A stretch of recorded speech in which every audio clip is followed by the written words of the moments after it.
it inspired me to do a little stand-up because, as some of you know, there are those here in Second Life that spend their time as child avatars. And I want to tell y'all a story about the last child avatar I met.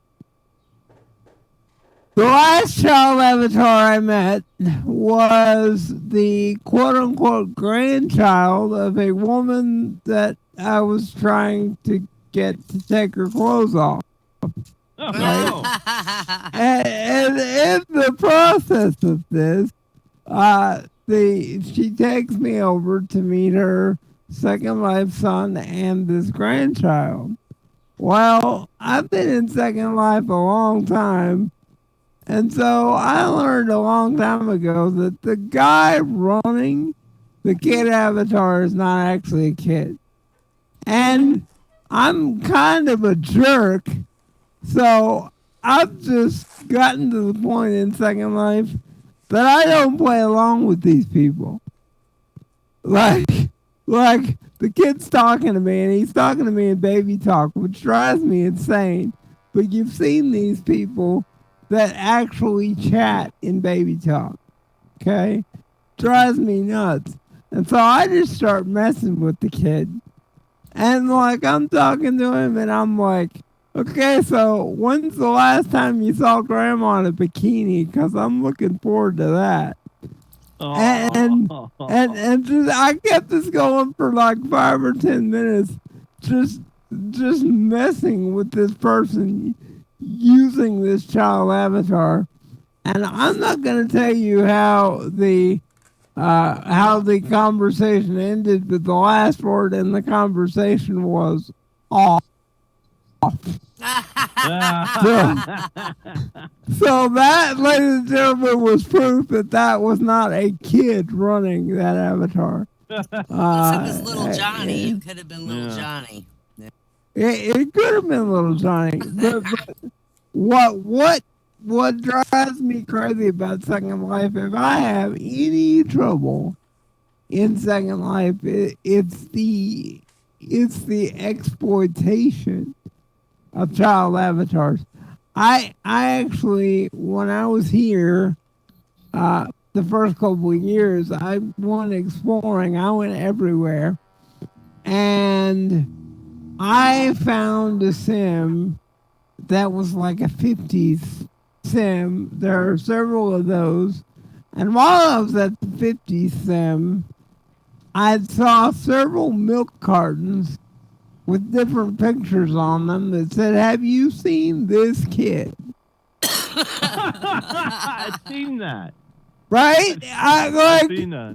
That was the thing. And so I asked the person that I'm with, because there's two different ways to have a kid in Second Life. You either have a person running the avatar or one of these automated avatars that Prim Baby, yeah.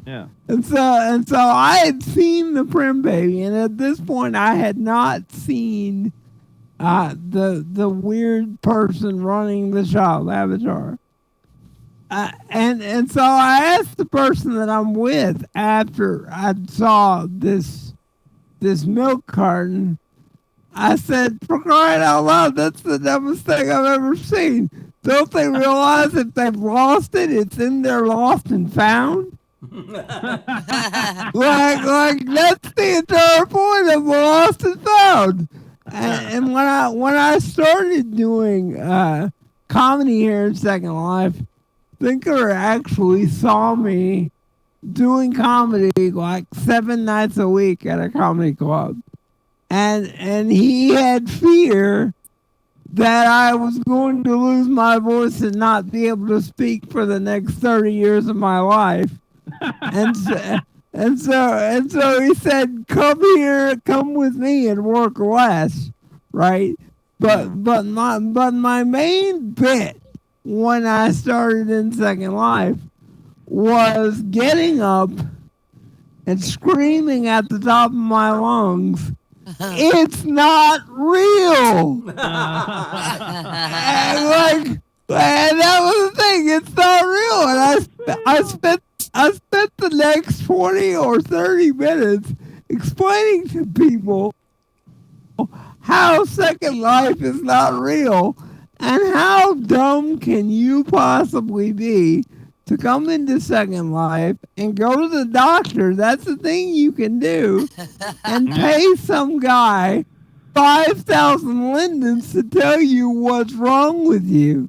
And I told these people because I met a woman that had done this, and she took me to the clinic, and she showed me around, and then she showed me the note card from her last appointment, and I said, this guy might not have been completely accurate with what he told you was wrong with you. And she goes, well, how do you mean? And I said, well, I think I know what's wrong with you. And she said, what? And I said, you're dumb. and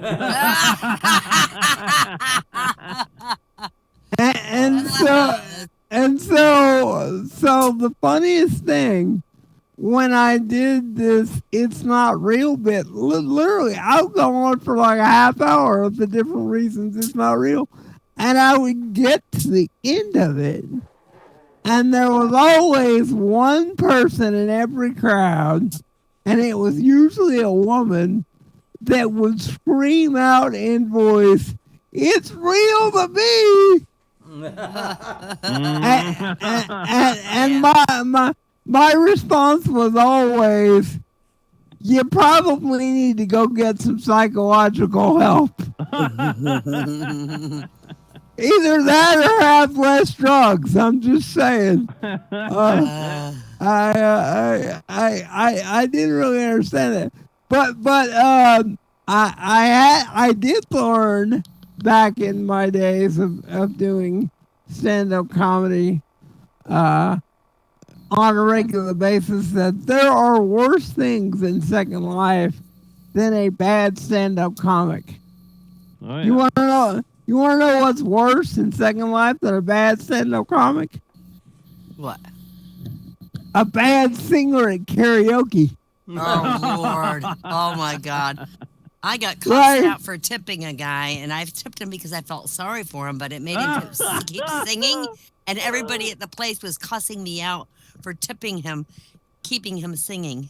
Okay, so what I think is great is that people there are certain ways that SL is like real life, and you know the reason that you got cussed out for tipping that guy is because that's the guy that shows up every time open mic happens.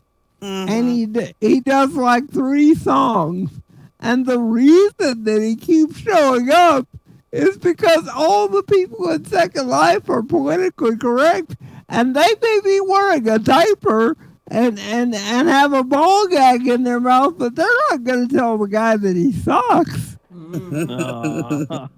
know what I'm saying? Like, at the end of the day, they're going to be politically correct, and the way that I know that Second Life is politically correct in some places is that Thinkler is only told that he's old when he comes here. Like, he's only told that he's old by people that like him. Nobody else can tell him he's old. Yeah. And I will tell you this. I'll tell just one more thing to wrap up, because apparently I'm dying up here. See, I've done comedy enough to know when it's not my night. So I got one more for you. Just to wrap things up here. We just don't have a crowd. We don't have a crowd tonight. So you can't hear but just 2 of us or 3 of us laughing. I think it's pretty obvious the reason why is because of the problems Second Life was having earlier today. Oh, yeah. Yeah. What? Okay. So, does that mean if Second Life was having a problem? See, I didn't realize. Did somebody at Linden Lab decide that we all needed to social distance as well? Like, Has somebody finally decided that the coronavirus may be being transmitted through Second Life? I mean, Well, who put that's the sign outside this door that said only 5 people are allowed in the building? That's what I want to know. Who put that sign out there? it's probably Thinker. He's the only one that can add anything to the place. So yeah, I'm thinking he probably did that. But real quick before I wrap up, I just have one last thing to say, boys and girls, and that is that Second Life is a crazy place to live. Okay, it's a crazy place to live. It's a crazy place to come and do comedy. And the only thing that gives me solace is that I can always find somebody crazier than me. Like it takes about 5 minutes, and I always find somebody that's crazier than me. So as long as I do that, I feel like I'm doing pretty good. Everybody have a great night. My name is Jamie Jordan. Thank you very much for coming. Okay, give it up for yeah. Jamie. Yay. Good show. Hey, Yay for Jamie. Yay. Now, you remember Jamie was talking about Primbase.